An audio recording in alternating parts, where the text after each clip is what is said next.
Hello, नमस्ते, आदाब और सत श्री अकाल। एक्सप्लेन एक्स में आपका स्वागत है। मेरा नाम पूनम अग्रवाल है। सबसे पहले तो मैं अपने सभी सब्सक्राइबर्स को तहे दिल से धन्यवाद देना चाहूंगी। मेरे चैनल यानी कि एक्सप्लेन एक्स को शुरू हुए 2.5 महीने हुए हैं और आज मेरे पास 50,000 सब्सक्राइबर्स हैं। So thank you so much. ये सब आपके सपोर्ट के कारण हुआ है और साथ ही सब्सक्राइबर्स के साथ साथ मेरे कुछ मेंबर्स भी बन गए हैं चैनल के। So thank you again for encouraging me to make such videos to inform you on important issue। आपका साथ बना रहे यही उम्मीद करती हूँ। आज का वीडियो क्या है? आज का वीडियो वीवीपैट स्लिप्स के ऊपर है और ये जो इश्यू है, जिस मैटर पे मैं आज डिस्कस करूंगी यानी कि वीवीपैट स्लिप, ये मैटर जो हाल फिलहाल में पिटिशन लगा है ईवीएम वीवीपैट पर सुप्रीम कोर्ट में, उस पिटिशन में भी इस पर्टिकुलर इशू पर जिक्र किया गया है। और ये वीवीपैट स्लिप की जो स्टोरी है, जो आर्टिकल है, ये मैंने 2019-20 में किया था। 2019 के लोकसभा इलेक्शन से रिलेटेड है और आर्टिकल मैंने करीब 2020 में फाइल किया था। और ये आर्टिकल एक बहुत ही इंपॉर्टेंट इशू पर जोर देता है। आपको मैं ये बता दूं कि इलेक्शन कमीशन ने सारे रूल्स बनाए हैं इलेक्शंस को कंडक्ट करने के लिए, तो वो बकायदा ये लिखित रूप में मौजूद है इलेक्शन कमीशन की वेबसाइट पर, जिन्हें इलेक्शन कमीशन को फॉलो करना पड़ता है जब भी वो इलेक्शंस कंडक्ट करते हैं, चाहे वो स्टेट इलेक्शन हो चाहे पार्लियामेंट्री इलेक्शंस हो। तो लोकसभा चुनाव अब आ रहे हैं 2024 में। मैं आप सबसे पहले तो निवेदन करूंगी, प्लीज जाकर वोट करिए, अपने परिवार के सभी मेंबर्स को ले जाइए, साथ जाइए, वोट करिए, ये आपका हक है और प्लीज इस हक को यूज करिए। आपका वोट मैटर करता है, इट्स वैल्यूएबल। आपके वोट से ही नई सरकार आएगी। सो प्लीज प्लीज प्लीज जाके वोट जरूर करिएगा। अब आते हैं वीवीपैट स्लिप के ऊपर। रूल्स, जहां मैं रूल्स की बात कर रही हूं, rule number 94B of the conduct of election rules 1961 क्या कहता है? ये कहता है कि द यूज्ड और printed VVPAT slips in any election shall be retained for 1 year and shall thereafter be destroyed। यानी कि कोई भी वीवीपैट स्लिप जो कि इलेक्शंस में इस्तेमाल किया गया है, यानी कि जब आप वोट डालने जाते हैं, आपने देखा होगा जब आप बटन दबाते हैं तो वीवीपैट में से एक स्लिप बाहर निकलता है, प्रिंट होकर वो दिखाता है कि आपका जो वोट है आपके कैंडिडेट को गया है कि नहीं। वो जो स्लिप होता है वो कट कर फिर बॉक्स में गिर जाता है। तो ये जो स्लिप है, as per the conduct of election rules 94B, इनको यानी कि इलेक्शन कमीशन को ये सारे जो वीवीपैट स्लिप्स हैं उसे 1 साल तक स्टोर करके रखना है। यानी कि बकायदा उन्हें कहीं भी, जहां भी, जिस जिस कॉन्स्टिट्यूएंसी में, वहां के इलेक्शन ऑफिसर की जिम्मेदारी है कि ये वीवीपैट स्लिप्स वो स्टोर करके रखें। तो अब ये जब एकदम क्लियर है, ये इसका रूल कहता है, तो अब मुद्दा क्या है? मैंने लोकसभा इलेक्शंस में आरटीआई लगाए थे अलग अलग कॉन्स्टिट्यूएंसीज में, पार्लियामेंट्री कॉन्स्टिट्यूएंसीज में। उनमें से कुछ आरटीआईज मैंने दिल्ली के पार्लियामेंट्री कॉन्स्टिट्यूएंसीज में लगाए थे, जिसका जवाब मुझे मिला। और आरटीआई का जवाब जो मुझे मिला है, पहला जवाब मुझे आया था आपके इलेक्शन ऑफिसर से, जो कि दिल्ली के इलेक्शन ऑफिसर थे। उन्होंने 28 जनवरी 2020 में मुझे जवाब दिया। उस आरटीआई के क्वेश्चन में मैंने उनसे वीवीपैट स्लिप्स की गुंजाइश की थी, क्या मैं उसे देख सकती हूँ, इंस्पेक्ट कर सकती हूँ, आप आरटीआई में ये सारी चीजें पूछ सकते हैं। तो उसके जवाब में उन्होंने मुझे कहा कि the VVPAT slips have been disposed as per the letter which they got from the election commission. यानी कि उन्होंने वीवीपैट स्लिप्स जो थे उनके उनकी कॉन्स्टिट्यूएंसी के, उन्होंने वो डिस्ट्रॉय कर दिए थे। अब यहाँ पर उन्होंने एनेक्स्चर चिट्ठी में लगाई थी। उस एनेक्स्चर में उन्होंने वो चिट्ठी भी लगाई जो कि उन्हें इलेक्शन कमीशन से मिला था, और ये चिट्ठी उन्हें मिली थी इलेक्शन कमीशन से 23 सितंबर 2019 को। ये चिट्ठी जिन्होंने लिखा था वो इलेक्शन कमीशन के अंडर सेक्रेटरी थे। उन्होंने ये चिट्ठी किन किन को लिखी? उन्होंने ये चिट्ठी सारे चीफ इलेक्टोरल ऑफिसर्स को लिखी, अलग अलग स्टेट्स में और यूनियन टेरिटरीज में। यानी कि सारे स्टेट्स और सारे यूनियन टेरिटरीज को चीफ इलेक्टोरल ऑफिसर को ये चिट्ठी एक साथ लिखी गई थी 23 सितंबर 2019 में। ये चिट्ठी क्या कहता है? ये चिट्ठी ये कहता है, उसमें उन्होंने काफी सारी चीजें मेंशन की, लेकिन जो इंपॉर्टेंट पोर्शन है वो मैं आपको पढ़ के सुनाती हूँ। If no election petition or court case is pending, the VVPAT paper slips pertaining to mock poll and actual poll shall be disposed of. यानी कि जो वीवीपैट स्लिप्स है, अगर उस कॉन्स्टिट्यूएंसी में किसी तरह का कोर्ट केस या कोई पिटिशन फाइल नहीं किया है किसी भी कैंडिडेट ने, तो वो वहां उस कॉन्स्टिट्यूएंसी की वीवीपैट स्लिप्स को इमीडिएटली डिस्ट्रॉय कर दिया जाए और वो वीवीपैट स्लिप्स एक्चुअल पोल यानी कि जो इलेक्शन में इस्तेमाल हुए थे और मॉक पोल जो कि पोलिंग शुरू होने से पहले कुछ वीवीपैट स्लिप्स निकलते हैं मॉक पोल में, वो वीवीपैट स्लिप्स यानी कि सारे वीवीपैट स्लिप्स को इन्होंने आदेश दिया सारे चीफ इलेक्टोरल ऑफिसर्स को कि उसे डिस्ट्रॉय कर दिया जाए।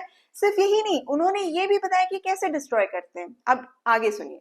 VVPAT slips may be disposed of by using paper shredding machine within 7 days यानी कि 7 दिनों के अंदर under the order of district election officer, यानी कि 7 दिनों के अंदर इन्हें सारे वीवीपैट स्लिप्स डिस्ट्रॉय करने पेपर श्रेडिंग मशीन इस्तेमाल करके। अब इसके आगे उन्होंने गाइडेंस दिया, the above shredding shall be done in the presence of a gazetted officer duly nominated by the district election officer। यानी कि यहाँ भी इन्होंने रूल की बात की कि ऐसे ही नहीं आपको श्रेड करना है, आपको श्रेड करना है गैजेटेड ऑफिसर जिसकी अपॉइंटमेंट डिस्ट्रिक्ट इलेक्शन ऑफिसर ने की। तो बकायदा उन्होंने स्टेप बाय स्टेप समझाया इलेक्शन कमीशन के अंडर सेक्रेटरी ने कि आपको एक तो डिस्ट्रॉय करना 7 दिन के अंदर और कैसे डिस्ट्रॉय करना ये भी उन्होंने बताया। और उन्होंने ये भी कहा कि अगर कोई कोर्ट केस पेंडिंग नहीं है, तो मुद्दे की बात अब ये है कि जब रूल आपका कहता है कि 1 साल तक आपको डिस्ट्रॉय नहीं करना है, तो आप 4 महीनों के अंदर, क्योंकि सितंबर 2019 तक आप इलेक्शंस खत्म हुए थे मई के आसपास, और 4 महीने के अंदर आपने ऑर्डर दे दिया कि भाई आपको वीवीपैट स्लिप्स डिस्ट्रॉय करने। ये क्यों किया इलेक्शन कमीशन ने? आखिर किस बात की जल्दबाजी थी कि उन्होंने 4 महीने के अंदर ही ये लेटर सारे चीफ इलेक्टोरल ऑफिसर्स को डिफरेंट स्टेट्स में भेज दिया? ये एक मेन मुद्दा है जिसके बारे में मुझे नहीं पता। मैंने इस बारे में इलेक्शन ऑफिसर इलेक्शन कमीशन से बकायदा ईमेल पे पूछा था कि आखिर ऐसा क्यों किया, और ये आरटीआई का जवाब है। ये मैंने कोई दस्तावेज खुद नहीं निकाले इलेक्शन कमीशन, ये बकायदा उन्होंने आरटीआई के जवाब में हमें कहा कि वीवीपैट स्लिप्स डिस्ट्रॉय कर दिया गया है। अब आते हैं कि वीवीपैट स्लिप क्यों इंपॉर्टेंट है।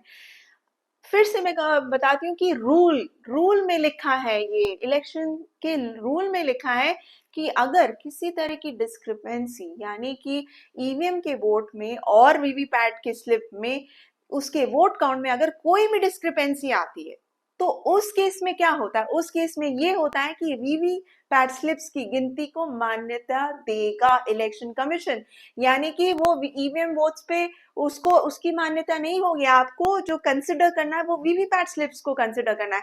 तो अगर इतना ज्यादा इंपॉर्टेंस दिया जाता है वीवीपैट स्लिप्स को, तो आखिर जल्दबाजी क्या थी उन्हें डिस्ट्रॉय करने के पीछे? ये एक बहुत ही अहम क्वेश्चन है जिसका जवाब मुझे अभी तक नहीं मिला। इसके अलावा मैं आपको ये भी बता दूं कि लोकसभा 2019 के इलेक्शन में कई सारे केसेस रिपोर्ट किए गए थे और उनमें से करीब 8 केसेस में मिसमैच पाए गए थे ईवीएम और वीवीपैट के वोट्स काउंट में, उसमें डिस्क्रिपेंसीज आई थी। और ये मैंने इस पर भी मैंने रिपोर्ट किया था, जो कि राजस्थान, हिमाचल प्रदेश, मणिपुर, मेघालय और आंध्र प्रदेश की स्टेट्स में आए थे। और ये बकायदा पब्लिश्ड रिपोर्ट्स थे कि जिसमें उन्होंने कहा कि वहां पर मिसमैच आए। तो इस पे मैंने और एक आरटीआई लगाई थी इलेक्शन कमीशन में, और इलेक्शन कमीशन ने इसका मुझे जवाब दिया 25 नवंबर 2019 को। और इस जवाब में उन्होंने कहा कि the information sought by you is not available as the matter of mismatch cases is still under consideration of technical expert committee। यानी कि टेक्निकल एक्सपर्ट कमेटी अभी भी उस मुद्दे को इन्वेस्टिगेट कर रहा है। एक जगह तो ये कह रहे कि इन्वेस्टिगेशन चल रहा है नवंबर 2019 में, दूसरी जगह आरटीआई के जवाब में मुझे ये पता चल रहा है कि ऑलरेडी उन्होंने सितंबर में ही उस सारे वीवीपैट स्लिप्स को डिस्ट्रॉय करने का आदेश दिया है। अब क्या उस केस में उन्होंने इस मिसमैच के स्लिप्स को बचाया कि नहीं बचाया ये मुझे नहीं पता, बट आपको ये तो समझ आ ही गया होगा कि वीवीपैट स्लिप्स और ईवीएम के वोट्स के मैच पर कितना जोर दिया जाता है। यानी कि अगर उन दोनों की गिनती होती है तो ये ज़रूरी है कि वो दोनों नंबर्स मैच करें। इसीलिए ये जो फ्रेश पिटिशन लगाया गया है कोर्ट में, बार-बार इस फ्रेश पिटिशन में ये ज़िक्र किया गया है कि आप 100% वीवीपैट स्लिप्स की काउंटिंग करें, चाहे उसके लिए आपको कुछ दिनों तक रिजल्ट्स का वेट करना पड़े, बट ये करें। तो वीवीपैट स्लिप्स की जो इम्पोर्टेंस है, उस बात से तो इलेक्शन कमीशन भी मुकरता नहीं, क्योंकि उनके रूल्स में लिखा हुआ है कि अगर कोई भी मिसमैच आता है तो उस केस में वो वीवीपैट स्लिप्स को ही मान्यता देंगे। तो ये जो सुप्रीम कोर्ट में जो पिटिशन लगा है, इस पिटिशन में भी इस इशू का जिक्र है, जिसमें उन्होंने जो पिटिशनर अरुण कुमार अग्रवाल है, उन्होंने बकायदा ये कहा है कि इस तरह की घटना हमारे सामने आई है, पब्लिक डोमेन में है, तो उस पर भी इलेक्शन कमीशन जवाब दे कि आखिर उन्होंने इतनी जल्दबाजी में क्यों सारे वीवीपैट स्लिप्स को डिस्पोज ऑफ कर दिया। ये तो लोकसभा चुनाव की बात है, उसके बाद कई सारे असेंबली इलेक्शंस में होंगे जिसके बारे में हमें नहीं पता कि किस तरह से उन्होंने वीवीपैट स्लिप्स को सेव कर रखा है। लेकिन एक बार फिर से जो मुद्दा सामने आ रहा है कि we are the largest democracy in the world, वहां पर इलेक्शन कमीशन की जिम्मेदारी है कि वो जो इलेक्शन कंडक्ट करते हैं वो फेयर और ट्रांसपेरेंट रूप से करें, और मैं उम्मीद करती हूँ कि वो करेंगे जरूर। लेकिन इस तरह की घटना जब हमारे सामने आती है, इस तरह के आरटीआई के जवाब जब हमारे सामने आते हैं, तो जाहिर सी बात है हमारे मन में सवाल उठते हैं कि आखिर क्यों किया। और ये इलेक्शन कमीशन की जिम्मेदारी है कि इन सब क्वेश्चंस का जवाब वो हमें दें जब उनसे पूछा जा रहा है, क्योंकि आपका और मेरा वोट मैटर करता है और हमारा पूरा हक है इन सारे इश्यूज पर क्वेश्चंस उठाएं। आशा करती हूँ कि आपको ये वीडियो पसंद आया होगा। प्लीज डू लाइक, शेयर और कमेंट करिएगा इस वीडियो में। आप प्लीज बताइएगा कि आपको कैसा लगा ये वीडियो और किस तरह की जानकारी आपको चाहिए ईवीएम वीवीपैट से रिलेटेड। मैं कोशिश करूंगी उस पर भी वीडियो बनाओ। And please do subscribe to explain X अगर आपने अभी तक सब्सक्राइब नहीं किया है, और प्लीज कोशिश करिए कि आप मेरे मेंबर भी बन जाएं। So I hope you like this video and please continue to support me. Thank you so much for watching this video.